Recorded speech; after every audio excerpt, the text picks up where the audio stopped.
ज्ञानराज माझी योग्यांची माऊली, जेने निगमवल्ली प्रगट केली. गीता अलंकार नाम ज्ञानेश्वरी, ब्रह्मानंद लहरी प्रगट केली. अध्यात्म विद्येचे दाविलेसे रूप, चैतन्याचा दीप उजळिला. 56 भाषेचा केलासे गौरव, भवार्णवे नाव उभारिले. श्रवणाचे मिसे बैसावे येऊनी, साम्राज्य भुवनी सुखी नांदे. गीतालंकार नाम ज्ञानेश्वरी, ब्रह्मानंद लहरी प्रगट केली. नावामरे ग्रंथ श्रेष्ठ ज्ञान देवे, एकतरी ओवी अनुभवावी. गीतालंकार नाम ज्ञानेश्वरी, ब्रह्मानंद लहरी प्रगट केली. पांडुरंगा करू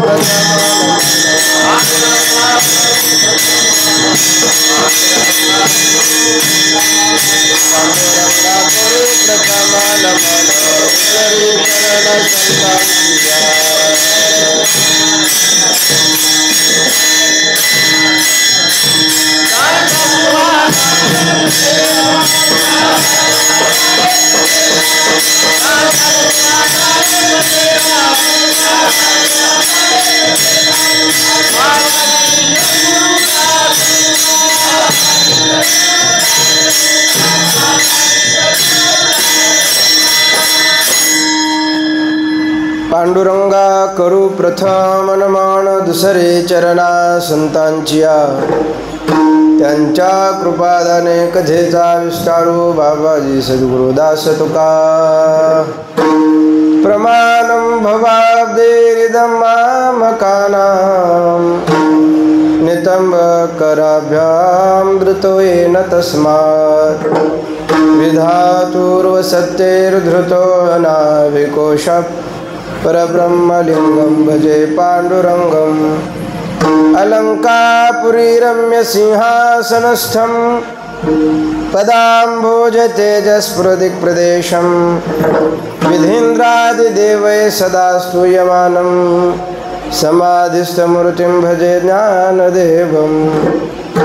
ज्ञानप्रताप विलसत वचनामृतं च, अद्वैत भाव पटुता हित बुद्धि रहस्य. ज्ञानेश्वरस्तु भगवान अवतीर्ण एवं, श्रीरंगनाथं गुरुराज नमस्तुभ्यं. श्रीरंगनाथं गुरुराजवर्यं, मुमुक्षुनाम ज्ञानदानैकदक्षं. प्रभावती क्षेत्र निवासिनं नमामि वेदांत विदां वरिष्ठं. श्री संताची माता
श्री संतांची माथा चरणावरी साष्टांगे करी दंडवत.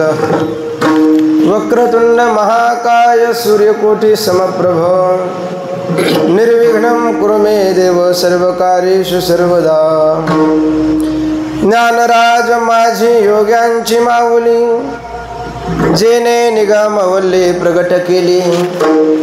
गीता अलंकार नाम ज्ञानेश्वरी ब्रह्मानंद लहरी प्रगट केली. कैवल्य साम्राज्य चक्रवर्ती श्री ज्ञानराज माऊलींच्या कृपा प्रसादाने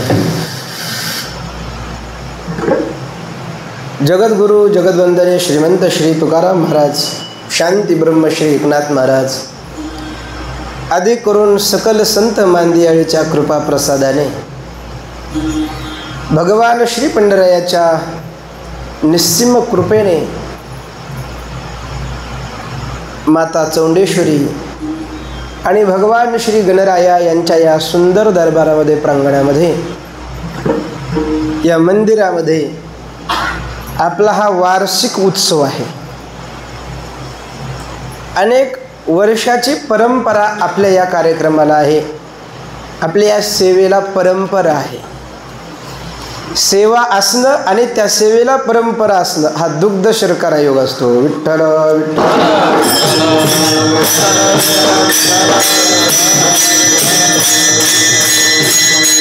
तुकोबारायांची सेवा तर चालूच आहे, पण तुकोबाराय म्हणतात माझ्या वडिलाची मिरासी.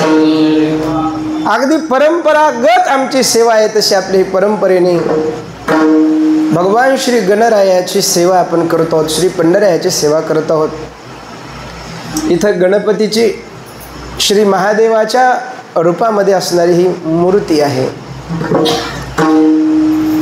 खरं तर सांगितलं पाहिजे, सांगितल्याशिवाय कळेल तरी कसं. ज्या देवतेचं जे रूप असतं त्याच मूळ रूपामध्ये त्या देवतेची उपासना केली पाहिजे. त्या देवतेला दुसरं रूप देणं योग्य नाही. हा भगवद अपराध आहे. श्री गणरायाची मूर्ती ही अशी आहे. श्री गणरायाला तुम्ही त्यांच्या वडिलांचं, बापाचं जर रूप देत असाल तर तो त्याच्यातला काय आहे, याला काही शास्त्र पुरावा लागतो तेव्हा बोलावं लागत असतं. भगवान श्री रामचंद्र प्रभू जानकी मातेला, सीता मातेला रावणाने पळवून नेल्यानंतर श्रीरामांचा शोक, भावार्थ रामायणाचे गाडे अभ्यासक सगळे आपला मराठवाडा आहे, आपल्या गावामध्ये आहेत. श्री रामराय व्याकुळ होतात, शोक होतो, दुःख होतं. इतकं भयंकर दुःख होतं की रामराया ऋषीला, मुनीला, माणसाला विचारतील माझी सीता कुठं आहे, नवल नाही हो. श्री रामराया झाडांना सुद्धा विचारतात, बाबांनो माझी सीता कोणी नेली सांगता का तुम्ही, माझी सीता कोणी नेली सांगता का तुम्ही. प्रभूंच्या डोळ्यामध्ये अश्रू येत आहेत आणि एखादा अज्ञानी माणसाने रडावं बायकोच्या शोकामध्ये, तसं प्रभूंनी रडावं. हे दृश्य कैलासामध्ये श्री सती मातेला भगवान भोलेनाथांच्या पत्नी त्यांना हे दिसतं आणि आपल्या मालकाला विचारतात, का हो म्हणे मालक. म्हणे काय, ज्यांचं तुम्ही रात्र दिवस भजन करता ज्या राम नामाचं, ते श्रीराम हेच आहेत का. भगवान परमात्मा सांगतात, हो माझं आराध्य हेच आहेत.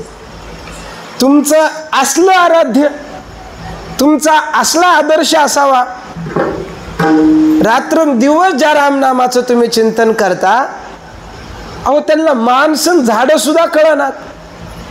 बायकोच्या दुःखाने एवढे व्याकुळ झाले की झाडाला सुद्धा विचारत आहेत की माझी बायको कोणी नेली बघितली का, आणि त्यांचं तुम्ही भजन करता. भगवान भोलेनाथ आहेत, ते म्हणतात सती असं बोलू नये. याला ब्रह्मसूत्र भाष्यामध्ये एक वाक्य येतं, एक सूत्र येतं. भगवंताची लीला ही कशी असते? लोकवत्तु लीला कैवल्यम. केवळ लोकाला दाखवण्यासाठी ती लीला केलेली असते, पण ते सती मातेला पटत नाही. ते म्हणतात नाही नाही, तुमचं आपलं काहीतरीच असतं. आणि मग मी यांची परीक्षा घ्यायची म्हणे. सती माता परीक्षा घेण्यासाठी कुणाचं रूप धारण करतात? सीतामाईचं रूप धारण करतात. आणि त्या सीतामाई श्री रामरायांच्या समोर जातात. लक्ष्मणाला आनंद होतो, वा वा, आईसाहेब तर सापडल्या, कुणी नेलंच नाही त्यांना. पण प्रभू जेव्हा बघतात तेव्हा श्री रामराया मात्र दुःखित होतात. आणि त्या सती मातेला विचारतात, आईसाहेब तुम्ही एकटेच का? आपले मालक सोबत आले नाहीत, आमचे शंकरजी सोबत आले नाहीत तुमच्या, तुम्ही एकट्याच कस काय? तुकाई, तिचं नाव तुकाई आहे का, तुळजाई, तुम्ही एकट्याच का? ओळखलं म्हणून थोडंसं खजील झाल्या, लज्जित झाल्या, आपलं रूप सोडलं आणि कैलासावर निघून गेल्या. तुम्हाला पुढचा प्रसंग मला सांगायचा आहे. तिथून पुढं हजारो वर्ष गेले, हजारो वर्ष श्री भगवान शंकर परमात्मा सती मातेला कसलंच बोलत नाही. किती वर्ष? 1 2 3 नाही, हजारो वर्षाचा कालावधी गेला तरी श्री शंकरजी सती मातेला बोलत नाहीत. का? सती मातेकडून अपराध घडला. काय अपराध घडला?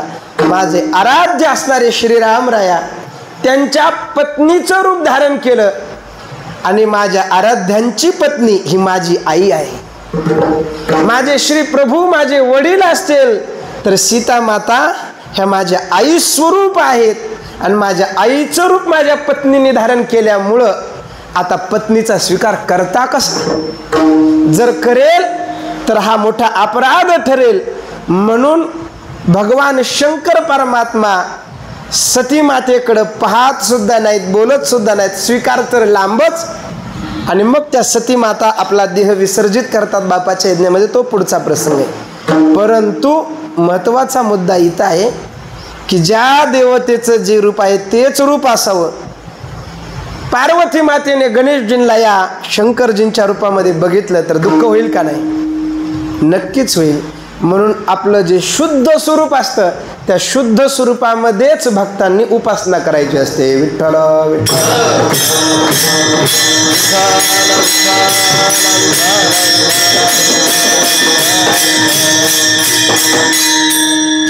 असो, आपण सर्वजण या ठिकाणी उपस्थित आहात.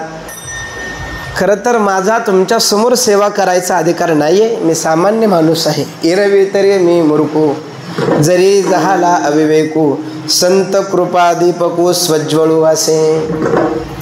ज्ञानोबरायांची नम्रता आहे बरं. ज्ञानेश्वरी सारखा अप्रतिम ग्रंथ ज्ञानराज या जगाला देतात आणि बोलताना स्वतःबद्दल बोलतात, मला काय कळतं, एरवी तरी मी मूर्खो. ज्ञानी यांच्या शिरोमण्याने म्हणावं मी मूर्ख आहे, आणि अज्ञानाचा शिरोमणी म्हणतो माझ्यासारखं कुणाला कळतं. विठ्ठल विठ्ठल.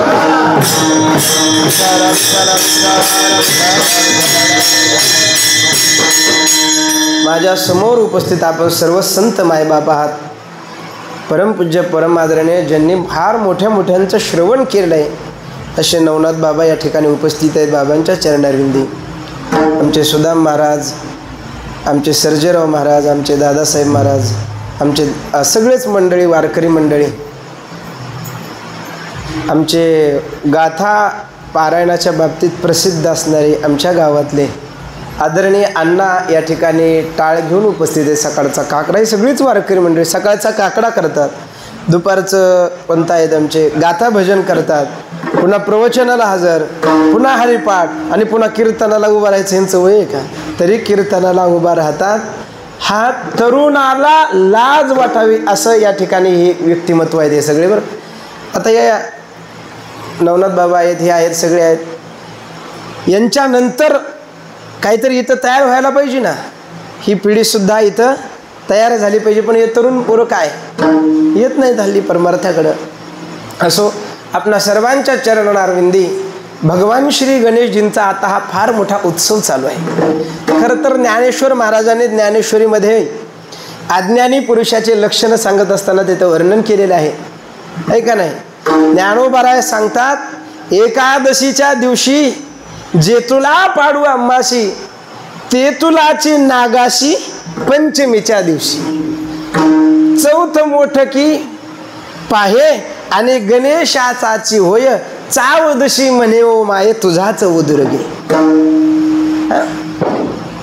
माझी मूर्ती निपजवी, घराचे कोणी बैसवी, आपण देवो देवी यात्रे जाय।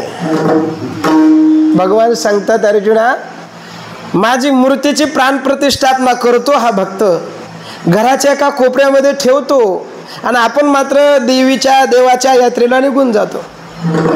एकादशीच्या दिवशी जेवढा आम्हाला सन्मान मिळतो, एकादश झाली रे झाली, पंचमीच्या दिवशी लगेच नागाला जातो। ते तुला अशी नागाची पंचमीच्या दिवशी, अगदी चतुर्थी आली, चौथ मोठकी पाहे आणि गणेशाचाची होय। चतुर्थी आली की अगदी धामधुमीमध्ये गणेशजींची मिरवणूक काय, थाटमाट काय, स्वागत काय, उपासना काय, 9 दिवस नैवेद्य काय, मोदकाचा, हे सगळं चाललेलं असतं। एक बार गणेशजींचं विसर्जन झालं, चावदशी म्हणे ओ माये तुझा चौदुर्ग, आणि मग चतुर्दशी आली है का नाही की लगेच भवानी मातेचा भक्त होतो, देवीचा भक्त होतो। जय देव जय देव जय महिषासुरमर्दिनी, याचा अर्थ काय? ज्ञानोबा सांगतात, हा जो भक्त आहे हा अज्ञानी भक्त आहे। तुम्ही म्हणाला असं कसं? आम्ही गणपतीची एवढी उत्साहामध्ये सोहळा साजरा करतो, आम्ही अज्ञानी का? अर्थात नाही। कारण का? जगद्गुरु तुकोबारायांनी आम्हाला एक तत्व सांगितलंय वारकरी संत तुकोबाराय पंढरपूरला निघाले, वाटेमध्ये खंडेरायाचं मंदिर लागलं जेजुरीला की तुकोबाराय त्या खंडेरायाचं सुद्धा काय करतात? उदो उदो करतात, ठीक आहे। मल्हारीची वारी, माझ्या मल्हारीची वारी। कदाचित तुकोबाराय तुळजापूरला गेले की तिथं सुद्धा जाऊन काय करतात? मोठी देवीची थाटामध्ये म्हणजे पूजा करतात, स्तुती करतात। अनादि अंबिका भगवती, बोध परडी घेऊन हाती, पोत ज्ञानाचा पाजळती, उदो उदो भक्त नाचती, गोंधळा येऊ जगदंबे। तिथं जगदंबेचा गोंधळ घालतात, इकडे खंडेरायाचा उदो उदो करतात। गणपतीला गेले, गणपतीचा जय जयकार करतात, आणि पंढरपुरामध्ये आल्यानंतर मात्र एक मोठ्या जय घोषाने एक वाक्य तुकोबाराय बोलतात। तुकोबाराय म्हणतात, एक धरिलाचे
तुकोबाराय पंढरायासमोर उभा राहतात आणि म्हणतात, एक धरिला चित्ती आम्ही रखुमाईचा पती। पहिलंच ठेवा, पहिलंच ठेवा, विको नको। आम्ही एकमेव आमच्या श्री पांडुरंगाला आमच्या चित्तामध्ये धारण करतो, आम्हाला दुसऱ्या कोणाची गरज लागत नाही।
एक धरीला चित्ती एक गाऊ आम्ही, अर्थात हे तुकोबारायांची निष्ठा आहे. महाराजांना विचारलं, महाराज मग ते देवीचा जय जयकार केलेला त्याचं काय, गणपतीचा जय जयकार केलेला त्याचं काय, खंडेरायाचा जय जयकार केलेला त्याचं काय, आणि तुम्ही तर इथं म्हणता की एक धरीला चित्ती. तुकोबाराय देवी मातेचा गोंधळ घालतात, जागर करतात, पण जागर करत असताना महाराजांच्या समोर असलेली देवी कुठली नीट ध्यानात घ्या. व्यास वशिष्ठ सुख गोंधळी, नाचता ती सोहम मिळी, द्वैत भाव विसरोनी बळी, खेळती आंबे तुझे गोंधळी, गोंधळा येऊ मुकुट मणी पुंडलिक, 33 कोटी देवनायक, गोंधळ घालती सकौतुक, एका जनार्दनी नाचे देख, गोंधळा येऊ शकत. ही जगदंबा तुकोबारायांच्या नाथांच्या समोरची कुठली असेल तर ती जगदंबा म्हणजे आमच्या पंढरपुरातली कुळीची हे कुळ देवे, केले ठावे संताने, केले ठावे संताने,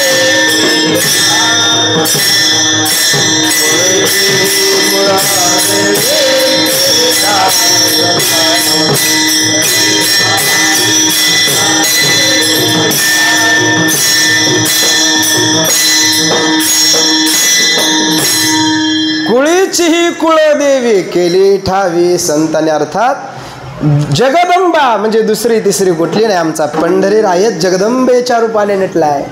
गणपती बाप्पा अरे काय नाही, माझा पंढरीरायाच गणेशजींच्या रूपाने नटलाय.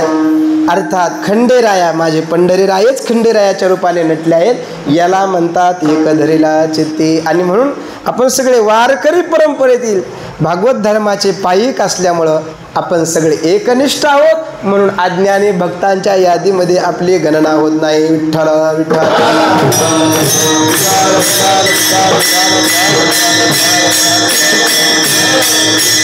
असो असो, श्री ज्ञानराज माऊलींचं आज श्री नामदेवराय मोठं तोंड भरून कौतुक करतात, कारण ज्ञानोबारायांचा आणि नामदेवरायांचा फार जिव्हाळ्याचा संबंध, मैत्री भाव दोघांच्या मध्ये. तुम्हाला एक गोष्ट सांगू, आपला पोरगा कसा आहे त्याचा स्वभाव, त्याची आवड निवड जितकं त्याच्या आईबापाला माहीत नसतं पोराबद्दल, आईबापापेक्षा पोराच्या मित्राला माहीत असतं माझा मित्र कसा आहे. श्री ज्ञानराजांचं आणि श्री नामदेवरायांचं जे नातं आहे हे मैत्रीचं नातं आहे, मित्रत्वाचं नातं आहे. दोघांनी मोठी तीर्थयात्रा या भारत भ्रमण केलेलं आहे. आणि माझ्या ज्ञानोबारायांचं अंतकरण नामदेवराया इतकं दुसरं कुणाला कळणार नाही का, दोघांचा सहवास घडलाय. आणि ते नामदेवराय आज श्री ज्ञानराज माऊलींचं कौतुक करतायत अभंगाच्या पहिल्याच्या.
ज्ञानराज माझी योग्यांची माऊली, जेने निगम वल्ली प्रगट केली.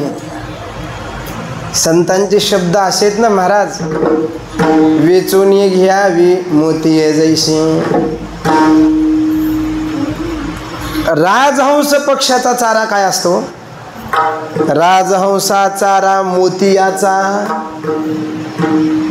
राजहंस पक्षी उपाशी राहून मरण आलं पत्करेन, पण मोत्याशिवाय दुसरं काही खायचं नाही. राजहंस मोती खातो. आता हे ज्ञानेश्वर महाराज म्हणतात, येत वस्तू सामर्थ्य शक्ती नवल काय. त्या वस्तूचं सामर्थ्य असतं. परीस लोखंडाला लावला म्हणजे लोखंडाचं सोनं होतं. का? वस्तू सामर्थ्य शक्ती.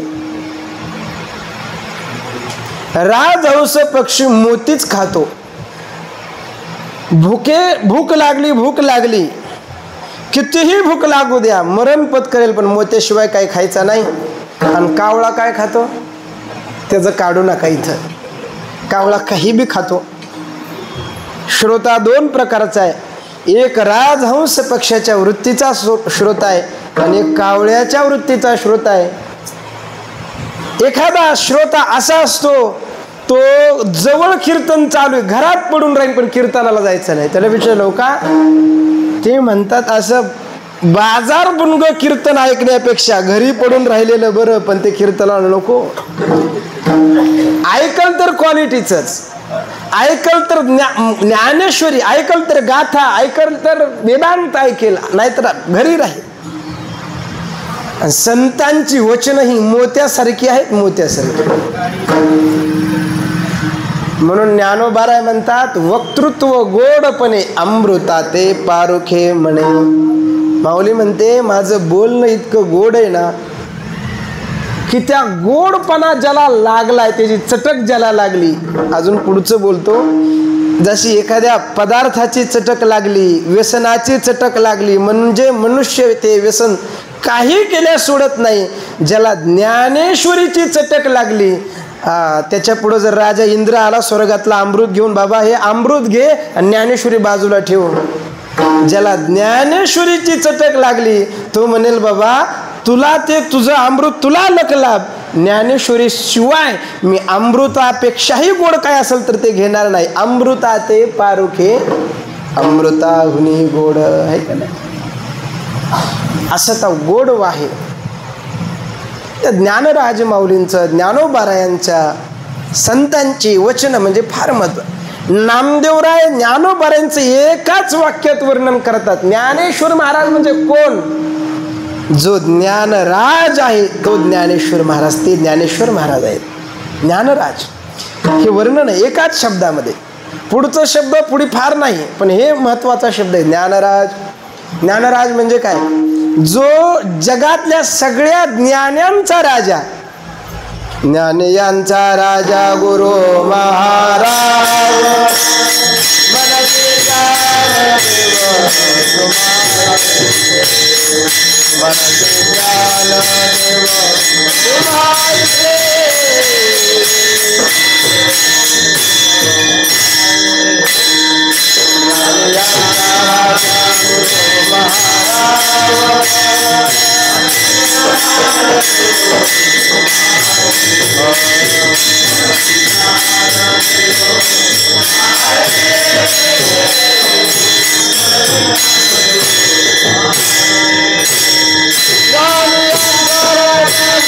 महाराज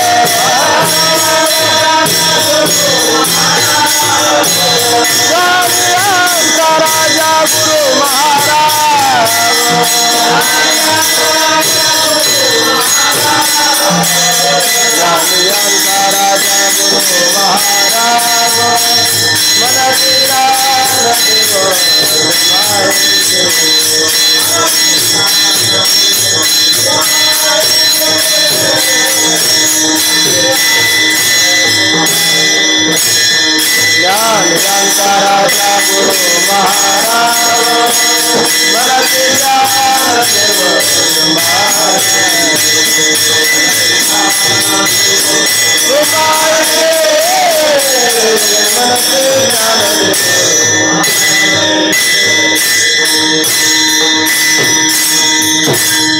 ज्ञानियांचा गुरु राजा महाराज म्हणती ज्ञानदेव तुम्हाईशी.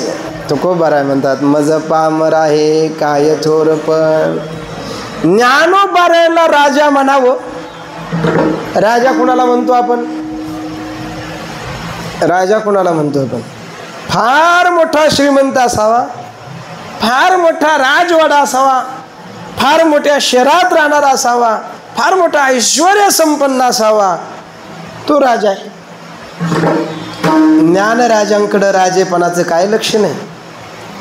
ज्ञानोबारायांनी भूक लागली तर गावामध्ये भिक्षा मागायला जावं, तर या समाजाने ज्ञानोबारायांच्या झोळीमध्ये भिक्षा नाही टाकली. आणि एखाद्याला दया आली तर त्यांनी शिळे तुकडे टाकले, पण ते शिळे तुकडे सुद्धा यांच्या पोटात जाऊ नयेत म्हणून ते शिळे तुकडे सुद्धा चिखलात बुडवले, त्याच्यामध्ये चिखल टाकला. ज्यांना वेळेवर जेवण भेटायचं नाही त्यांना राजेपणाचं लक्षण काय आहे? पण तुम्हाला ज्ञानोबारायांचं राजेपण सांगतो. आपल्या भारताचे पंतप्रधान आदरणीय मोदीजी राम मंदिराची प्राणप्रतिष्ठापना होती, यजमान म्हणून पूजेला बसले असताना पूजा सांगता झाली. जसं ब्राह्मणाला आपण दक्षिणा देतो तसं दक्षिणा देण्यासाठी खिशात हात घातला तर मोदीजींच्या खिशात रुपया सुद्धा निघाला नाही. रुपया सुद्धा निघाला नाही. हा आजचा राजा आहे. आणि माझ्या ज्ञानराजांच्या दारातलं झाड सुद्धा सोन्याचं. जयाचे द्वारी सोन्याचा पिंपळ अंगी आयसे बळ. रे रामो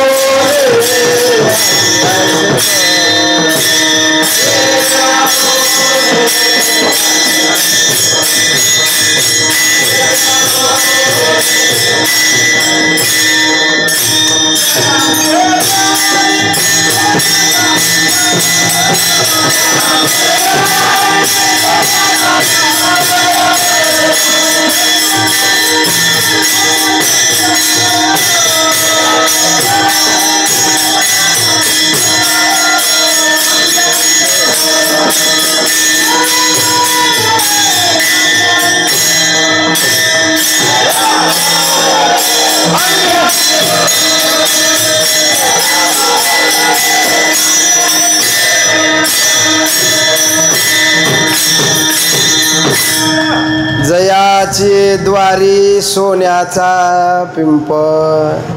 अरे त्यांच्या दारातली झाडं सोन्याची. आमच्या दारात आल्या तर येड्या बाबळा. त्यांच्या दारातलं झाड सोन्याचं झाड. सोन्याचं झाड म्हणजे काय हो? आमचे ज्ञानराज माऊली कुणाचा अवतार आहेत? महाविष्णूचा अवतार. भगवान महाविष्णू अवतारासाठी निघाले आणि मालकीन पुढे आल्या लक्ष्मी आई साहेबांनी सांगितलं देवा तत्र श्रीर विजयो भूतीर ध्रुवाणी तिर्मतिर्मम यत्र योगेश्वर कृष्ण. जिथं विष्णू परमात्मा आहे, जिथं कृष्ण आहे तिथं लक्ष्मी आहे, जिथं लक्ष्मी आहे तिथं कृष्ण आहे, विष्णू आहे. तुमच्यासोबत मीही येणारच. भगवंताने सांगितलं हा आमचा अवतार रामाचा कृष्णाचा नाही, हा अवतार ब्रह्मचार्याचा अवतार आहे. आमचं सगळं वय 22 वर्षे आणि 22व्या वर्षी आम्ही समाधी घेणार आणि तुम्ही येऊन काय करणार? तुमचं काही काम नाही. पण लक्ष्मी आई साहेब पाय लक्ष्मीच्या हाती किंवा ज्ञानोबाला सांगतात ती पाय धुवा वयाच्या दैवा पात्र झाले. नाही म्हणल्या मी तुमच्यासोबत येणार, तुमची सेवा करणार. पण कशी करता सेवा? मालक लग्नच करणार नाही तर सेवा कशी करणार? आणि मग त्या लक्ष्मी आई साहेबांनी सांगितलं, विचार केला माझे मालक जर आळंदीमध्ये अवतार घेणार असतील आणि आळंदीमध्ये समाधी घेणार असतील तर त्या समाधीची मला सेवा चिरकाल मिळावी, अनंत काल मिळावी, म्हणून त्या समाधीवरती सावली धरण्याची सेवा आमच्या लक्ष्मी आई साहेब पिंपळाच्या रूपाने करत आहेत. आणि तो पिंपळ सामान्य नाही, तो लक्ष्मीचं स्वरूप असल्यामुळं जयाची द्वारी सोन्याचा विठ्ठला विठ्ठला.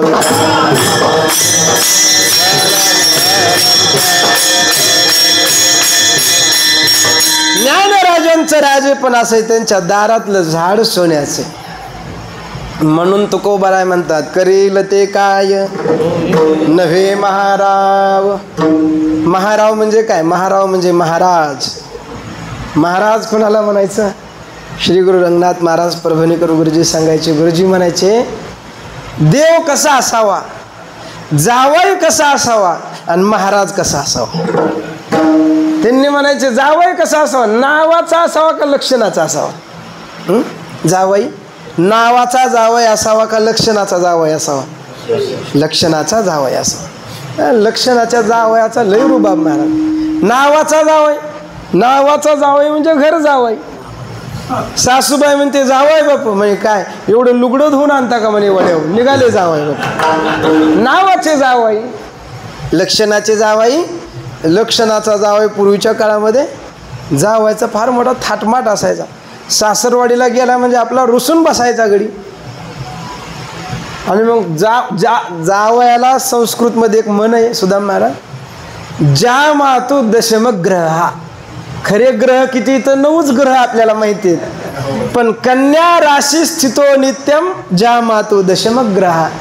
कन्या राशीला लागलेला जावाई नावाचा 10वा ग्रह आहे. फार सावधान राहावं लागतं. रुसून बसला जावाई. मग सासूबाईनी काय त्या काळातलं चलन असेल, 100ची नोट, 500ची नोट, 1000ची नोट अशा लावायला, पण जावई बापू काही जेवेनात. शेवटी सासूबाईने आपल्या हातातली अर्धा तोळ्याची अंगठी काढली, जावई बापूच्या ताटाला लावली, तरी जावई बापू जेवेच नाही.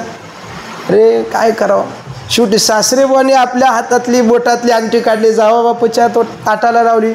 मग कुठं जावई बापूला मान पडला. 1 तोळा सोनं घेतल्यावर, 1 तोळा सोनं घेतलं तरी सुद्धा ज्याचा रुसवा निघत नाही, लक्षणाचा जावई महाराज विठ्ठला.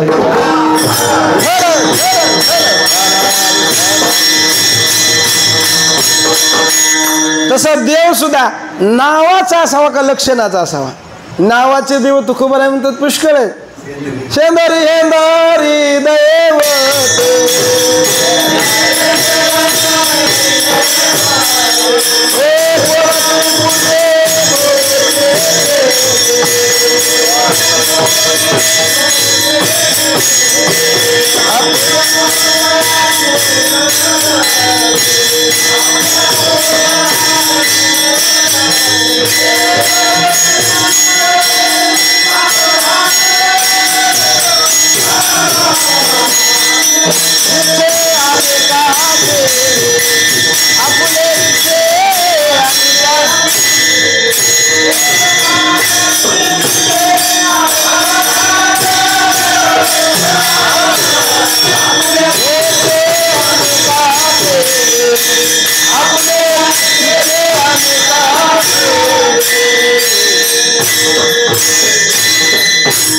हे नावाचे दैवत.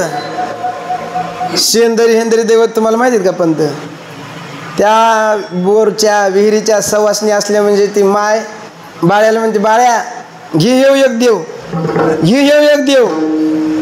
असे 10-5 दगड ठेसकाळती, ते बाळ्या 10-5 दगड गोळा करतो, विहिरीवर रांगेत मांडतात, त्याला सिंदूर लावले जातो आणि त्याला नैवेद्य. ही म्हणजे काय? शेंदरी हेंदरी दैवत. पण आमचा पांडुरंग परमात्मा जो आहे, नावाचा देव आहे का लक्षणाचा?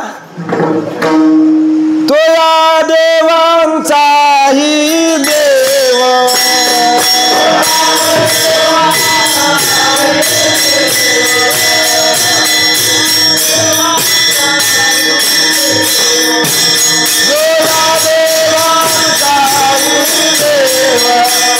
बळ्या माझा पंढरीराव, बळ्या माझा रे गा.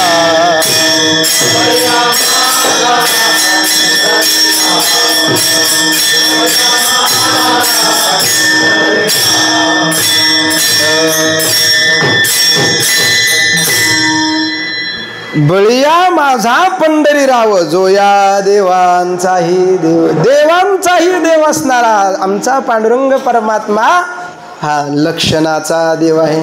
या संतांनी फार गोड वर्णन केले बघा. मला वाटतंय काकड्याच्या अभंगामध्ये ते येत आहे. पंढरपूर पाट निघा महाराज सार्वभौम, पांडुरंग दीनबंधू जयाचे ते नाम. हे ना अजून एक आहे बघा. तेथील मोकाशी चार भुजा त्याशी, बैला 16,000 रे. लक्षणाचा देव आहे महाराज. हे वर्णन झालं का निंदा झाली हो? आमच्या देवाला म्हणतात महाराज 16,000 बैला आहेत, म्हणजे बायका आहेत म्हणले. महाराजांना विचारलं, महाराज देवाची निंदा करताय का स्तुती करताय? निंदा का? अहो एखाद्याला 2 बायका असला तरी तो लपून ठेवतो, झाकून ठेवतो, सांगत नाही लोकांना. त्याला लाज वाटते का? 2 बायका कसं काय सांगावं लोकांना? आणि तुकोबाराय अधिक संत याला असा चव्हाट्यावर मानतात आणि म्हणतात याला 16,000 बायका आहेत. ही स्तुती झाली का निंदा? काय असेल ते असेल, पण म्हणण्याचं काय कारण बरं? त्याचं कारण आहे महाराज. माझ्या बुद्धीने मला असं वाटतं बरं, त्यांना सांगायचं असं संतांना, बाबा त्याला 16,108 होत्या, त्या 16,108 सोडल्या आणि पुंडलिकासाठी येऊन इथं विटेवरती उभा राहिलाय. अरे तुमच्यासाठी त्यांनी 16,108 सोडल्या, तुम्हाला एक सुटाना का त्याच्यासाठी? हे सांगण्यासाठी बाईला 16,000 विठ्ठल विठ्ठल.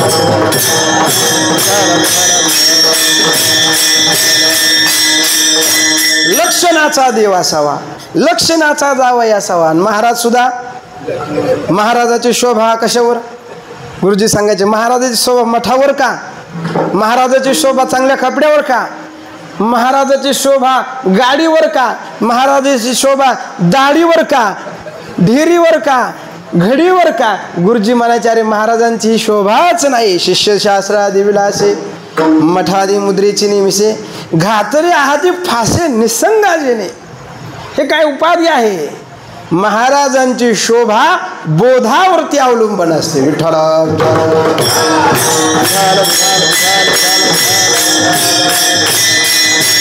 आमच्या ज्ञानराजांच्या पुढे तुकोबारायांनी म्हणावं, मज पामर आहे पायीची वाहन, करेल ते काय नव्हे महाराज. महाराज म्हणजे ज्ञानोबा आहे, काहीही करू शकतात. एकाने विचारलं, महाराज ज्ञानेश्वर महाराज काहीही करू शकत असतील तर काय अडचण आहे? मग आमचं ज्ञानेश्वर महाराज चांगलं करतील की? अरे बाबा ज्ञानेश्वर महाराज काहीही करू शकतात, त्यांचे ती कर्तुम आकृतुम ताकद आहे, पण तू कसा बी वागला तर नाही. मग पुढे 8 आहे. काय 8 आहे पुढे? परी पाहे बीज शुद्ध अंगी. बीज म्हणजे अगोदर तुझा अंतःकरण शुद्ध कर, मग ज्ञानोबा काहीही करू शकतात. विठ्ठल विठ्ठल.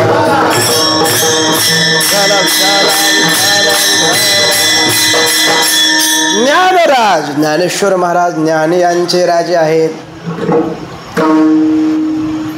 ही सगळी संतांची मानदेवी काशीमध्ये गेली आणि काशीला गेल्यानंतर साक्षात काशी विश्वनाथ परमात्मा रामनगर नावाची वेशन त्या वेशीमध्ये आले. रामनगर वेशी पाशी.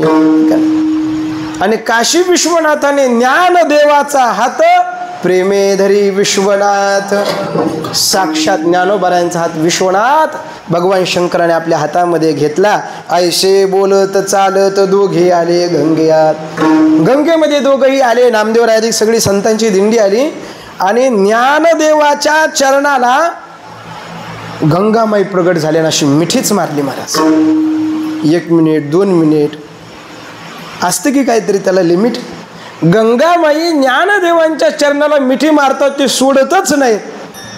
नामदेवरायांना गहिवरून येतं. नामदेवराय म्हणतात, नामा म्हणे गंगामाई ज्ञानदेव सर्वाठाई. आई साहेब ज्ञानदेवांचे पाय सोडा आता. का? ज्ञानदेव फक्त या देहापुरते मर्यादित नाही. ज्ञानदेव हे तत्व आहे. ज्ञानदेव हे ब्रह्मतत्व आहे आणि ब्रह्मतत्व हे संपूर्ण विश्वामध्ये भरलेलं आहे. म्हणून आता पाय सोडा. त्याच काशी क्षेत्रामध्ये मुद्गलाचार्य नावाचे फार मोठे विद्वान होते आणि त्यांनी असं ठरवलं की फार मोठा यज्ञ करायचा.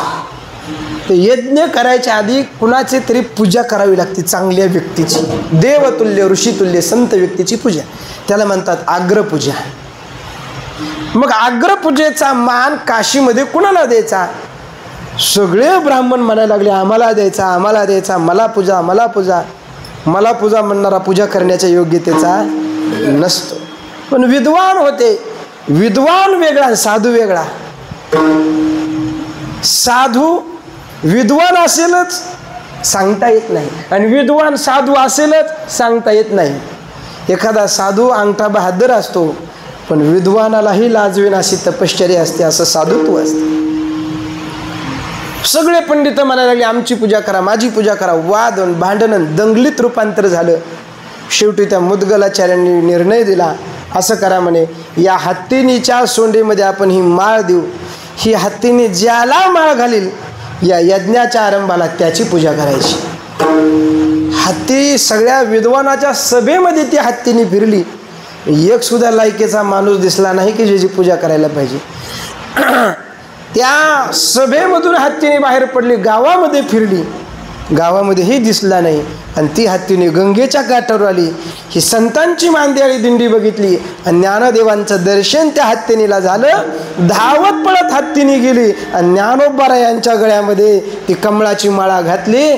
ज्ञानदेवांचा मोठा जय जयकार झाला. सगळ्या काशीतली लोकांनी मान्य केलं की यांचीच पूजा, आग्रपूजेला यांची पूजा करायला पाहिजे. पण विद्वान ब्राह्मण त्यांनी पुन्हा वाद सुरू केला. हे संन्यासाची पोरं आणि आग्रपूजेचा मान यांना द्यायचा, आता काय करायचं? आणि मग सगळ्यांनी असं ठरवलं. मुद्गलाचार्याने सांगितलं की जर म्हणले ते विद्वान मंडळी यांची हाताने या यज्ञाची पूर्णाहुती द्या आणि ती पूर्णाहुती घेण्यासाठी साक्षात भगवान शंकर परमात्मा येतील तर यांची पूजा करायला काही हरकत नाही. ज्ञानेश्वर महाराजांनी पूर्णाहुती दिली आणि साक्षात भगवान शंकराने त्या आहुतीचा स्वीकार केला. याचा अर्थ काय? या सगळ्या विद्वानांमध्ये, आपल्या विषयाला धरून बोलू, या सगळ्या ज्ञानांमध्ये आमचे ज्ञानोबाराय राजा ठरले. म्हणून नामदेवराय म्हणतात ज्ञानराज माझी योगाने, ज्ञानराज माझी योगाने,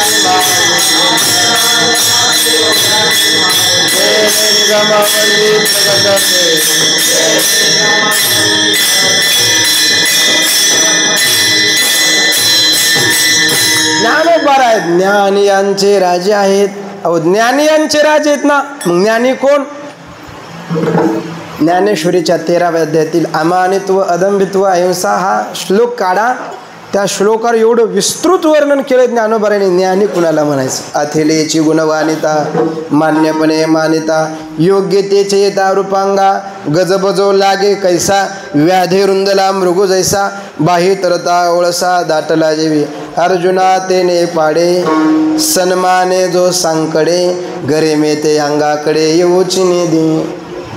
ज्ञानोबाराने उदाहरण दिले त्याला. बरं, हरण पकडण्यासाठी जाळं टाकलं, जाळ्यात हरण अडकलं. जाळ्यात अडकलेल्या हरणाची मनस्थिती काय असते? चला बरं झालं, या पारद्याच्या घरी जाऊ, खाऊ पिऊ, 4 दिवस मस्त चारा, जगू चांगलं, असं असतं का? जाळ्यात अडकलेल्या हरणाला एकच वाटत असतं, या जाळ्यातून मी बाहेर कधी पडेल, या जाळ्यातून मी कधी बाहेर पडेल. दुसरं उदाहरण दिलं, बाही तरता ओळसा दाटला जीवी. या नदीला पूर आलेला आणि 2 मित्रामध्ये पैन पडली.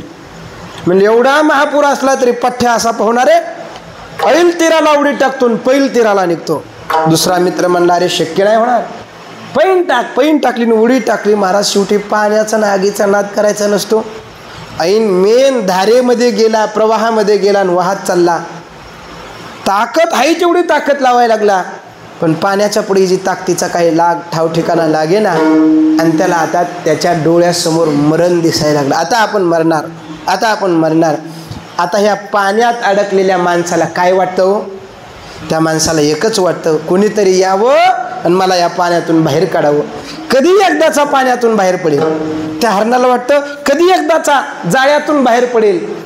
तसा ज्ञानी असतो. त्या ज्ञानाला जर तुम्ही मान दिला, सन्मान दिला, त्याची जर स्तुती करायला लागलात तर त्याची अवस्था जाळ्यात अडकलेल्या हरणाप्रमाणे आणि पाण्यात अडकलेल्या पोहणाऱ्या माणसाप्रमाणे होते. त्याला असं वाटतं या लोकांतून, या माणसातून मी कधी एकदाचा बाहेर पडेल. अर्जुना तेने पाडे सन्माने जो सांकळे. सन्मान ज्याला संकट वाटतं तो ज्ञानी असतो. पूज्यता डोळा न देखावी, स्वकीर्ती कानी न ऐकावी. हा अमुकाईशी नोहावी सेची लोका तेत सत्काराचे के गोठी. आदरा देईल भेटी.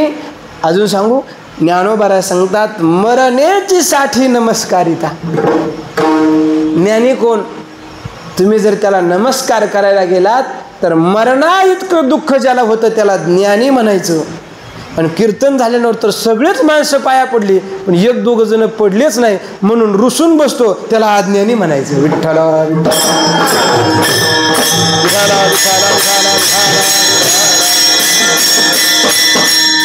काय अवस्था आहे महाराज. अखंड अगरवता असती. त्यांचा अधिकार कमी आहे का? ज्ञानराज सांगतात त्यांचा अधिकार एवढा आहे. जयाचेनी बोले धर्मुजी, दिठी महासिद्धी ती विये, देखे स्वर्ग सुखादी ये. खेळू जयाचा विपाय जरी आठवला चित्तांतरी दे आपुली योग्यता हे असो. तया ते प्रशंसविता लाभुवाती. ज्ञानराज सांगतायत विपाय जरी आठवला चित्ता. त्यांना सहज वाटलं.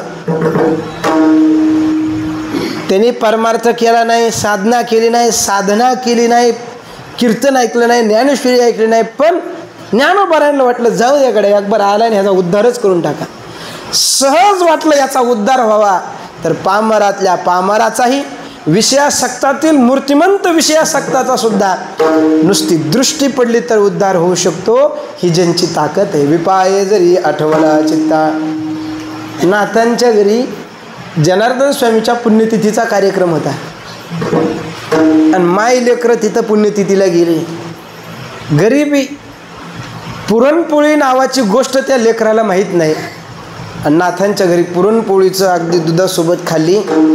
घरी आला आणि महिला म्हणायला लागला मला पुरणपोळीच दे, दुधासोबतच दे. तिने उष्णपासनं कुठून तरी आणलं. एक दिवस 2 दिवस रोजच पुरणपोळी. आणि मग त्या माईने सांगितलं रोज पुरणपोळी तुला द्यावं अशी माझी परिस्थिती नाही आहे. मग मला काय करावं लागेल? जिथं पुरणपोळी तुला पहिल्याने भेटली तिथंच जा. झाली सोय तर झाली. आणि माई लेकरं पैठणला आले आणि नाथांच्या दरबारात पायऱ्याजवळ केविलवाऱ्या नजरेने माय नाथांच्याकडे बघायला लागली. नाथ तुळशीला पाणी घालण्यासाठी बाहेर आले. बघतात तर माई लेकरं केविलवाऱ्या नजरेने बघतायत. काय पाहिजे का? काय अपेक्षा आहे का? माईने सांगितलं महाराज ही पोरग पुरणपोळी खायला रोजच मागताय तुमच्या इथं खाल्ल्यापासून, याला तुमच्या इथं ठेवून घेतं का? नाथ महाराज म्हणले राहू दे माझ्यापाशी राहील तो. मग महाराज काम काय?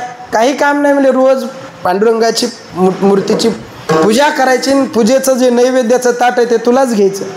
तो पोरगा असा विचारतो. तो म्हणला महाराज पूजा नाही पूजा नाही, फुकट खाऊ घालणं होतंय का? तर बोला, नाही तर चाललो वापस.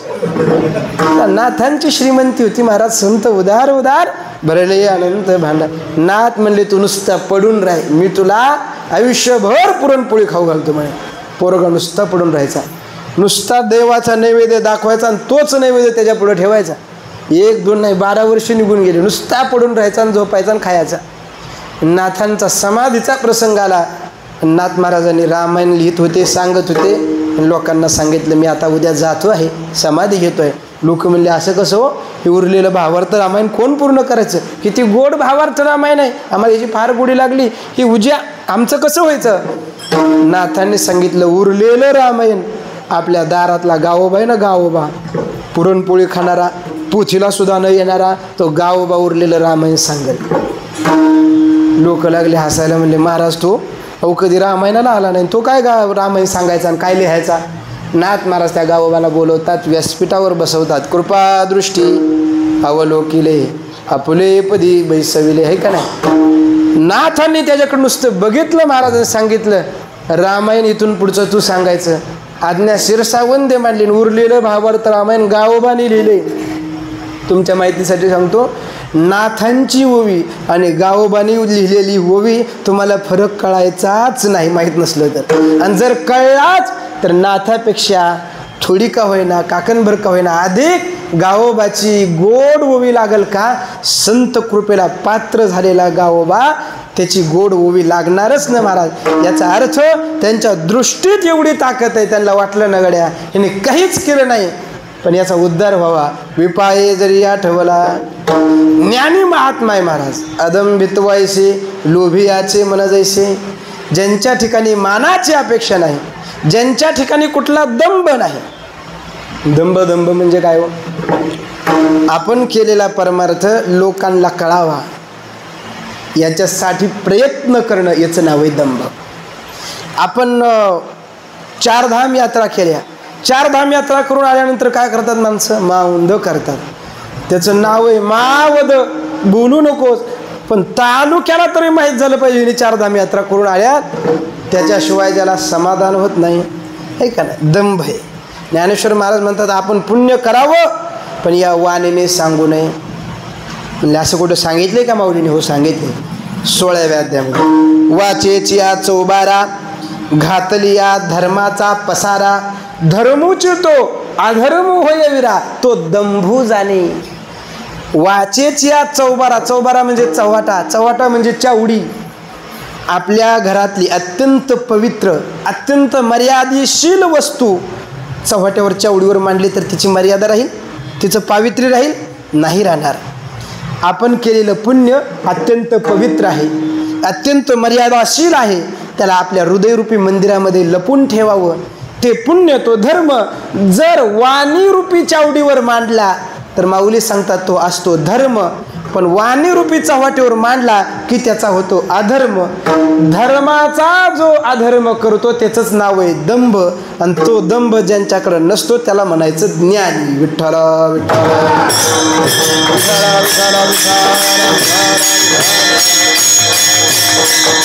अशा ज्ञानांचा जे राजे त्यांना म्हणायचं ज्ञानराजा. तुम्ही म्हणाल महाराज ज्ञानाबद्दल सांगितलं, ज्ञानराजाबद्दल सांगा. ज्ञानराज कुणाला म्हणायचं? जरा 12व्या अध्यायामध्ये या. ज्ञानेश्वर महाराज म्हणतात ज्ञानराज कुणाला म्हणायचं? म्हणून निघा नमस्कारू तया ते माथा आम्ही मुकुट करू तयाची टाच धरू हृदय आम्ही. भगवान सांगतात बरं. भगवान म्हणतात देवाला विचारलं देवा खरं तर देव कसा आहे हो?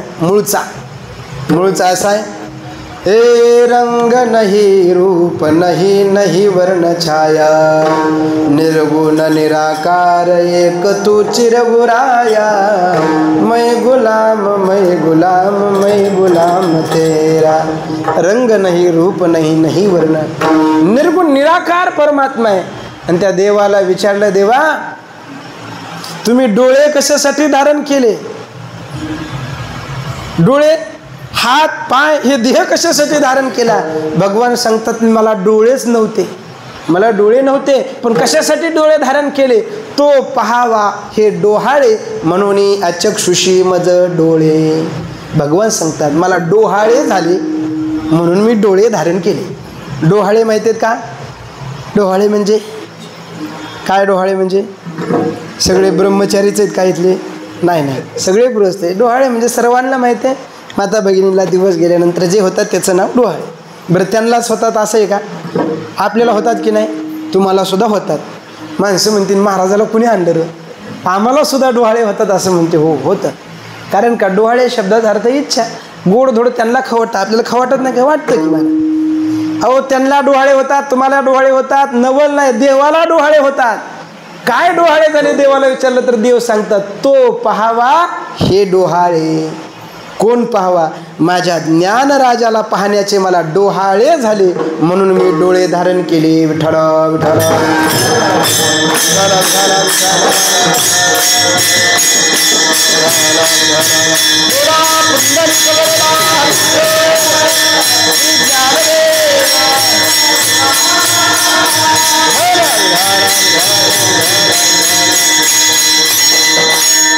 ज्यांना पाहण्यासाठी देव डोळे धारण करतो तो ज्ञानी नाही, ते ज्ञानराज आहे. ज्ञानराज कोण? ऐका अजून. भगवंताला हात किती हो? पांडुरंगाला 2च आहेत, पण काकड्यातल्या भगवंताला किती हात आहेत? सगुण चतुर्भुज रूपडे तेज पुंजाळते, आहे का नाही? सगुण चतुर्भुज रूपडे, 4 भुज आहेत. मला सांगा 2 हात चांगले दिसतात का 4 हात चांगले दिसतात? आपल्या एकुलते एक लेकीला बघायला पोरगा आला, पण त्याला 2च्या ऐवजी 4 हात होती. अशा 4 हाताच्या पोराला आपली पोरगी देऊ का आपण? अजिबात देणार नाही. अरे म्हणते कुठून आणणार राक्षस गुणी पोरगा, 4 हात आहेत म्हणे याला. मग देवाला हात किती? 4. चांगलं दिसतं का ते? देवाला विचारलं भक्ताने, ओ देवा हे 4 हात काय चांगले दिसतात का, बरे दिसतात का, कशासाठी 4 हात? भगवंताने उत्तर दिलं, काय? दोवरी दोन्ही भुजालो घेऊनी. भगवान सांगतात मला सुद्धा 2च होते रे तुमच्यासारखे, पण माझ्या ज्ञानराजाला आलिंगन दिलं, माझ्या ज्ञानोबाला यांना आलिंगन दिलं. 2 हाताने आलिंगन दिल्यात काय समाधान वाटेना, काही समाधानच वाटेना. म्हणून मी 2वर 2 हात धारण केले, मी 4 हात धारण केले, माझ्या ज्ञानोबाला आलिंगन दिलं. आता कुठंतरी मला आलिंगने सुख वाटे असं झाले. आता कुठंतरी आलिंगनाचं समाधान मिळायला लागले. ज्यांना आलिंगन देण्यासाठी देवाला 2 हात कमी पडावेत म्हणून देवाने 2वर 2 असे 4 हात धारण करावेत आणि ज्ञानोबांना आलिंगन द्यावं. ते ज्ञानोबा ज्ञानी नाहीत, ते ज्ञानोबा आहे, ज्ञानराज आहे.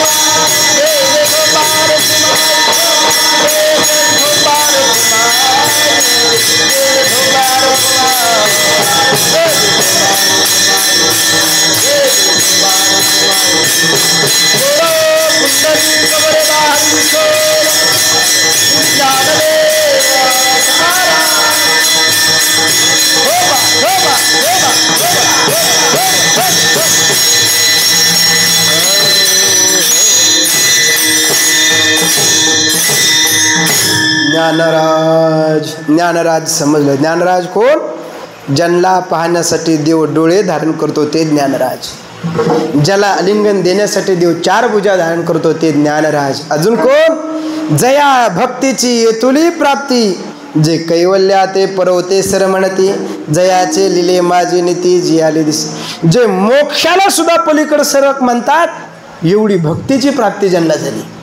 मला वाटतं 28व्या काय 29व्या भागवताच्या अध्यायामध्ये एकनाथी भागवताच्या श्लोक वर्णन आले बघा. भगवंताचा उद्धव, भगवान परमात्मातांनीच धामाला जायच्या अशा वेळेला उद्धवाला विचारतात, उद्धवा तुला काही मागायचं का, माझ्याकडे काहीतरी मागून घे. उद्धव काय मागतात? उद्धव म्हणतात देवा मला काहीच नको. अरे काहीतरी माग. उद्धव म्हणतात नको देवा. अरे माग बाबा, तुला ब्रह्मपद पाहिजे का, देतो. नको देवा. मोक्ष देऊ का तुला, मुक्ती देऊ का? उद्धवजी काय म्हणतात, देवा मला मुक्ती देवा, मोक्ष तुमचा देवा, मोक्ष तुमचा देवा, मोक्ष तुमचा देवा.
म्हणतात मोक्ष तुमचा देवा तुम्ही दुर्लभ. अहो तुमची मुक्ती सुद्धा, अरे उद्धव आम्ही तुला मुक्ती देतोय. उद्धवजी म्हणतात देवा ही मुक्ती आम्हाला नको बाबा, मुक्ती चाड नाही आम्हा विष्णुदासा, आम्हा विष्णूच्या दासाला मुक्तीची सुद्धा इच्छा नाही. पण देव म्हणतात का बाबा, मुक्तीसाठी तर सगळं जग प्रार्थना करते, प्रयत्न करते, तुला मी सहजासहजी देतोय.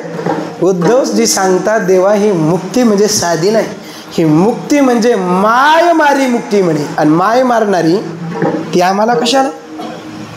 भगवान सांगतात माय मारती म्हणजे काय.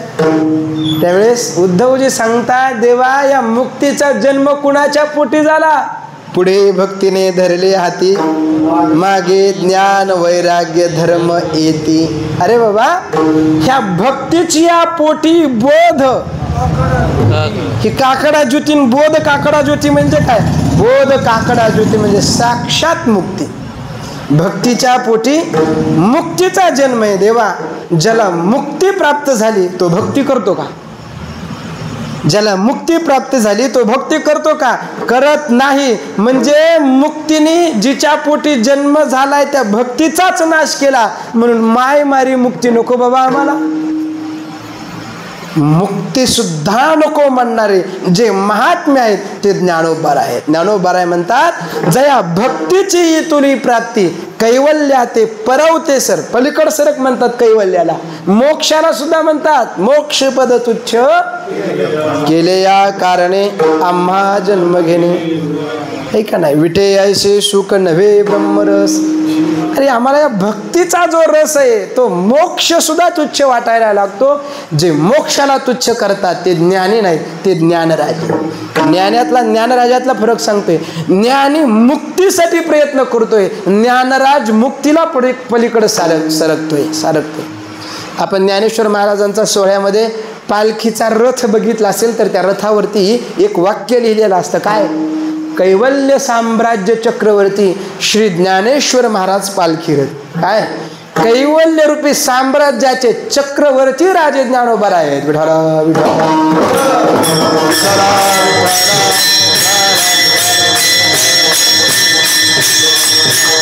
म्हणून ज्ञानोबा आहे, ज्ञानी नाही. ज्ञानोबा आहे ज्ञान्यांचे राजे म्हणून ज्ञानराज. पुढचा शब्द आहे माझी योग्यांची माऊली. ज्ञानराज आणि माझी या विशेषण आणि विशेषाचा जुळतो का संबंध? का? विशेष जी व्यक्ती आहे ते पुल्लिंगी आहे आणि माझी हे विशेषण जी आहे हे स्त्रीलिंगी आहे. माझी माय हे बरोबर आहे, माझी बाप असं बरोबर आहे का? ज्ञानराज माझा बरोबर आहे, ज्ञानराज माझी कसं काय? पण पुढे शब्द आलाय ज्ञानराज माझी योग्यांची माऊली. मी तुम्हाला सांगणार आहे त्यांना माऊली का म्हणतात. पण त्याच्या अगोदर ज्ञानेश्वर महाराजांच्या विषयी एवढं प्रेम आहे नामदेव यांच्या अंतःकरणामध्ये. याच्यातला ज्ञानराज माझी याचं थोडंसं अजून तुम्हाला सांगतो. दोन मित्र शेजारी शेजारी टपऱ्या होत्या चहाच्या. एक चहावाला पंतप्रधान झाला आणि एक मात्र तिथं चहाच विकत होता. आणि नेमकं त्याच्या शहरामध्ये पंतप्रधानाची सभा 4-5 लाख पब्लिक जुळलेली. आणि ते पत्रकार मंडळी जुन्या मित्राकडे गेली, माईक पुढं केला आणि म्हणले हो तुमचा मित्र आज पंतप्रधान झाला आहे, त्यांची सभा आहे आपल्या गावात, तुम्हाला कसं वाटतं? त्याला का गुदगुल्या व्हायच्यात? तो पंतप्रधान झाला, आपण चहाच विकतोय. पण तो खरा मित्र होता, जातवान होता. तो म्हणला हो तो पंतप्रधान असेल, तो पंतप्रधान असेल पण तो माझा आहे. तो पंतप्रधान आहे पण तो माझा आहे, तो माझा मित्र आहे. हे जसं आहे तसं ज्ञानोबारायाविषयी श्री नामदेवराय म्हणतात ज्ञानोबाराय म्हणजे सामान्य नाहीत, ज्ञान्यांचे ते राज आहेत, पण ती माझी माय आहे. ज्ञानराज माझी. बरं माई माऊलीचा याचा संबंध तरी जुळतो का? नामदेवरायांचं वय 82 वर्षाचं आणि ज्ञानोबारायांचं वय 22 वर्षाचं अवघं समाधी घेतानाचं. 82 वर्षाच्या म्हाताऱ्या वयाच्या ज्ञानेश्वर महाराजांच्या आजोबाच्या पंजोबाच्या वयाच्या नामदेवरायांनी ज्ञानोबारायांना माय म्हणून हाक मारणं हेच ज्ञानोबारायांचं कर्तृत्व आहे. 82 वर्षाच्या संत असणाऱ्या नामदेवरायांनी म्हणावं ही 22 वर्षाचं पोर माझी माय आहे, हे ज्ञानोबारायांचं कर्तृत्व आहे. ज्ञानराज माझी योग्यांची माऊली. योग्यांची माऊली कसं हे सर्वांना माहितीचा इतिहास. चांगदेव महाराजांच्या जवळून ही दिंडी चालली आणि वास यायला लागला आश्रमापासून. म्हणले वास कशाचा रे? गावातल्या लोकांना विचारलं. म्हणले माणूस मेला की मठामध्ये आणतात. म्हणजे कसं काय? 6 महिन्याने चांगदेव महाराज जागे होतात आणि मेलेली प्रीत जिवंत करतात. मुक्ताबाई म्हणल्या दादा ब्रह्मदेवाच्या सृष्टीतला नियम आहे, जो जन्माला आला तो मरतो. हा चांगदेव महाराज तर मरत नाही, पण माणसं मेलं तर त्यांना बी मरून द्यायला म्हणे. ह्याची खोड जरा जिरवावं लागते. मग मुक्ताबाई कुत्र्याचं हाडूक घेतात, त्या प्रेताच्या ढिगारावरती टाकतात. सगळे प्रेत जिवंत होतात, घरी निघून जातात. दिंडी निघून जाते. आणि दुसऱ्या दिवशी चांगदेव महाराज समाधीतून बाहेर येतात. विचारतात एक बी माणूस मेला नाही? माणसं मेले पुष्कळ मेले. मग एक बी कसं काय नाही? 8 वर्षाची मुक्ताबाईने जिवंत केले. कोण आहेत हे म्हणून डोळे झाकल्याने विचार करायला लक्षात आलं. ते देव जैसे परब्रह्मेचे रसे. पोरांना म्हणले चला आता आपल्याला आळंदीला जायचं, शरण जायचं ज्ञानोबाराने. महाराजाच्या जवळचे असतात ते महाराजाला नीट जगू देत नाहीत. महाराजाला कधी खड्ड्यात घालतील सांगता येत नाही. शिष्यमंडळ फार विचित्र. चांगदेव महाराज पायी निघाले होते. पोरं म्हणले महाराज पायी जायचं नाही. मग म्हणले वाघावर बसून जायचं. वाघावर. अरे म्हणले आपल्याला शरण जायचं, वाघावर कशाला? महाराज वाघावर बसून गेल्याशिवाय वजनच पडत नाही म्हणले. महाराजांना काय असू का नसू, पण महाराजांनी कीर्तनाला येताना 4 चाकी गाडी घेऊन आलं पाहिजे तर वजन पडतं. अहो म्हणले पण गाडी नाही ना. गाडी नसेल तर भाड्याने का होईना, पण भाड्याने गाडीच आणायची. लक्षात येते का तुमच्या? भाड्याने का होईना गाडी. म्हणजे का? महाराज एसटीने आला, स्टँडवरच अर्ध वजन कमी होतं. माणसं आता काय बघतात महाराज कपडे आणि कशाने आला आणि महाराजाच्या ज्ञानाशी लोकांना काय घेणं देणं नाही राहिलं. महाराज बोध काय सांगतो, ज्ञान काय सांगतो, प्रमाण किती सांगतो, काय नाही. चांगदेव महाराज म्हणले वाघावर बसायचं. वाघावर बसले. हातामध्ये नागाचा चाबूक घेतला आणि आळंदीमध्ये आले ना. आळंदीतल्या लोकांना तवा ज्ञानोबा आहे समजले. माऊली माऊली तुमच्या भेटीला योगीराज चांगदेव येत आहेत, वाघावर बसून येत आहेत. ज्ञानेश्वर महाराज म्हणले 65 ओव्या लिहिल्या याच्यासाठी. एक बी ओवी कळाली दिसत नाही. कळाली असती तर वाघावर बसून आलाच नसता. येऊ द्या म्हणे. ज्ञानेश्वर महाराज कोवळं ऊन खात त्या भिंतीवर बसली होती. त्या भिंतीला म्हणतात माय तो वाघावर बसून आलाय, आमच्याकडं वाघ नाही नाग नाही, चल आता तूच घेऊन. चालविली जड भिंती हरली चांगयाची भ्रांती. जड भिंत आकाश मार्गाने यायला लागली. चांगदेव महाराजांचे डोळे विस्फारले. ते डोळे झाकायला तयारच नाहीत. आणि मग लक्षात आलं. ज्ञानदेवांच्या चरणाला कडकडून मिठी मारली. ओक्साबोक्षी रडायला लागली. माऊली 1400 वर्ष जगलो, निरर्थक व्यर्थ जीवन जगलो मी, आता कृपा करा. चांगदेवरायांनी मिठी मारली ती सोडीच ना. 1400 वर्षाच्या योगी असणाऱ्या चांगदेवरायांच्या डोक्यावरून माझे ज्ञानोबा आईसारखा हात फिरवतात आणि म्हणतात चांगदेवा उठा, चांगदेवा उठा. 1400 वर्षाच्या योगीराज चांगदेवांच्या डोक्यावरून 14 वर्षाचे ज्ञानोबा ज्या दिवशी आईसारखा हात फिरवतात ना, त्यावेळेस ज्ञानोबा योगी नाही राहिले. ज्ञानोबा योग्यांचे माऊली झाले. ज्ञानराज माझी योग्यांची माऊली. काय कर्तृत्व आहे? निगमवल्ली प्रगट केली. निगम म्हणजे वेद. वेदाला फुटलेली वेल म्हणजे श्रीमद भगवद्गीता. आणि त्या भगवद्गीतेला प्रगट कोणी केलं असेल तर ज्ञानोबा आहे. ज्ञानोबा यांच्या आधी भगवद्गीता या जगामध्ये नव्हती का? होती.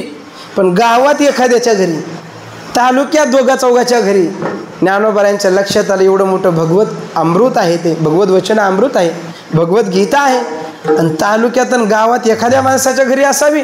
खंत वाटली आणि ती कोंढावड्यात पडलेली गीता बाहेर काढली.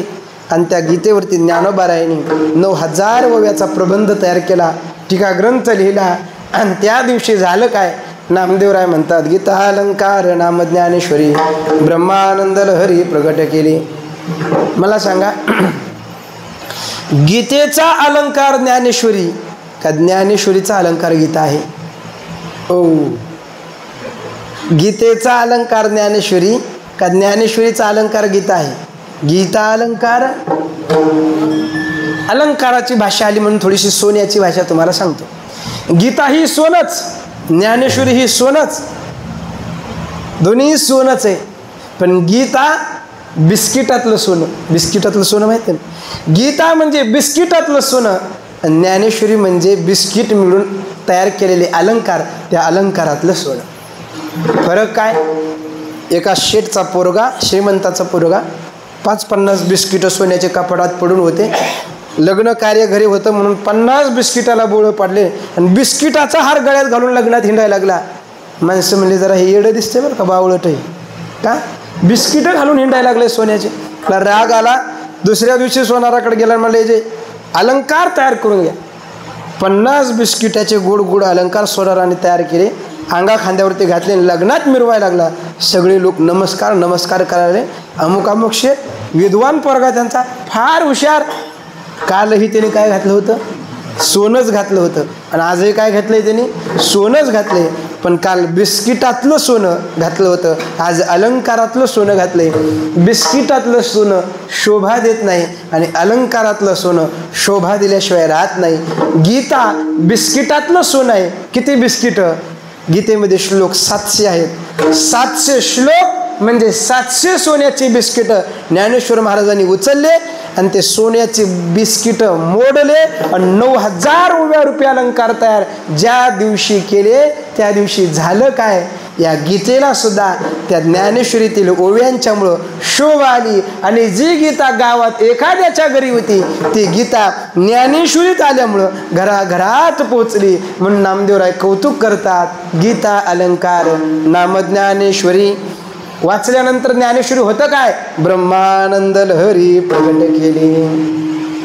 आपण सगळे ज्ञानेश्वरी वाचतोय ना, वाचताय ना, एक बार ज्ञानेश्वरी वाचलीच पाहिजे. आमचे गुरुजी भाऊ सांगायचे, ते म्हणायचे अरे एखादा जीवनमुक्त झाला आणि जीवनमुक्त झाला पण ज्ञानेश्वरी न वाचताच जीवनमुक्त झाला आणि जीवनमुक्त झाल्यावर त्याच्या हातात ज्ञानेश्वरी पडली, तर भाऊ सांगायचे त्याला स्वतःच्या जीवनमुक्तीचा पश्चाताप व्हावा. एवढी ज्ञानेश्वरीतला आनंद मोठा आहे, एवढी ज्ञानेश्वरी गोड आहे. जीवनमुक्तीच्या सुखाला फिकी पाडणारी ज्ञानेश्वरी आहे.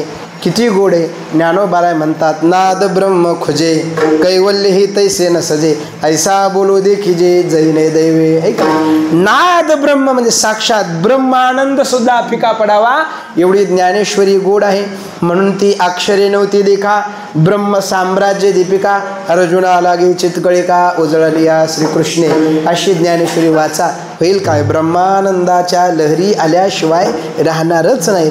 या ज्ञानेश्वरीमध्ये काय, अध्यात्म विद्येचे दाविले स्वरूप, चैतन्याचा दीप, 56 भाषेचा गौरव ज्ञानेश्वरीमध्ये ज्ञानोबारायांनी केलेला आहे. आपण मगाशी मला वाटतं सांगितलं की नाही काय की ज्ञानेश्वरीमध्ये भांगार भांगार असा शब्द येतो. भांगार म्हणजे काय हो, भांगारवाला सकाळी सकाळी येतो तो नाही. भांगार तुम्ही कर्नाटकामध्ये जावा आणि त्या सोनाराकडे जावा, सोनाराला म्हणा ओ आम्हाला 1 तोळा सोनं द्या. तो म्हणाले सोनं द्या, सोनं म्हणजे काय भानगड आहे. हा, त्यांना सोनं म्हणलेलं कळत नाही, त्यांना एक तर गोल्ड म्हणावं लागेल आणि त्यांच्या भाषेत बोलायचं तर त्यांना म्हणावं लागेल 1 तोळा भांगार द्या. आलं का लक्षात. भांगार म्हणजे काय, सोनं. हा भांगार शब्द कर्नाटकी भाषेतला आहे. ज्ञानेश्वर महाराज त्या कर्नाटकी भाषेचा गौरव करतात. 56 भाषेचा केला असे गौरव, भवार नवे नाव उभारली, श्रवणाचे मिसे बैसावे योनी, साम्राज्य भोनी सुखी नांदे. नामदेवराय म्हणतात, नामा मने ग्रंथ श्रेष्ठ ज्ञान श्रेष्ठ ज्ञान दे.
ज्ञानराज माझी योग्यांची माऊली, जेने निगमवले प्रगट केली.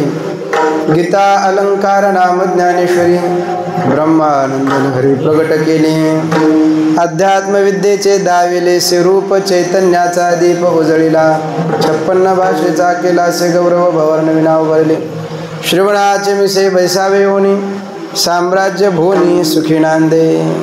नामा मने ग्रंथ श्रेष्ठ ज्ञानदेवी, एक तरी ओवी अनुभवी. काय संतांची वचन आहे. नामदेवराय सांगतात, बास एकदा तरी जीवनात येऊन एका तरी ओवीचा अनुभव घ्या. संतांची वचनं पाठ करणं फार चांगलं आहे, पण संत वचनं ज्ञानेश्वरी गाथा पाठ करून त्या पाठांतराचा अहंकार निर्माण होत असेल तर तो अहंकार मातीत घातल्याशिवाय राहणार नाही. मी एवढं पाठ केलं, मी तेवढं पाठ केलं, कशाला काय कोणी सांगितलं तुला? पाठ केलीच पाहिजे, दंडकच आहे असा. पण पाठांतराचा विनाठायी अहंकार होत असेल तर तो नवल अहंकाराची गोठी विशेष न लगे अज्ञानापाठी सज्ञानाचे झुंबे कंठी नाना संकटी नाच. म्हणून महत्वाचा शब्द एक तरी ओवी पाठ करावी, एक तरी ओवी अनुभवावी. अनुभव घेतला पाहिजे. एक साधी ओवी घ्या जीवनामध्ये. पूज्यता डोळा न देखावी, स्वकीर्ती कानी ना ऐकावी, हा अमुकायसी नुहावी सेची लोका. बस हिचा आदर्श डोळ्यासमोर ठेवा आणि ती जीवनात उतरवा. उद्धार झाल्याशिवाय राहायचा नाही. किती किती ओव्या आहेत. म्हणून ज्ञानेश्वरी फार ग्रंथ श्रेष्ठ आहे. ज्ञानेश्वर महाराज म्हणतात, ये मराठीच्या नगरी ब्रह्मविद्येचा सुकाळू करी, घेणे देणे सुखचिवरी हो दे जगा. माझा मराठी भाषिक माणूस, माझा मराठा माणूस, मराठी बोलणारा माणूस, महाराष्ट्र मायभूमीतला माणूस व्यवहार करेल. पण कशाचा करेल? घेणे देणे सुखचिवरी. सुखाचे व्यवहारी सुख लाभ झाला. ज्ञानेश्वरी वाचून आनंदच एवढा होईल ना. फार गोड ओव्यात महाराज, फार ज्ञानेश्वरी. हा वेदांत सागरू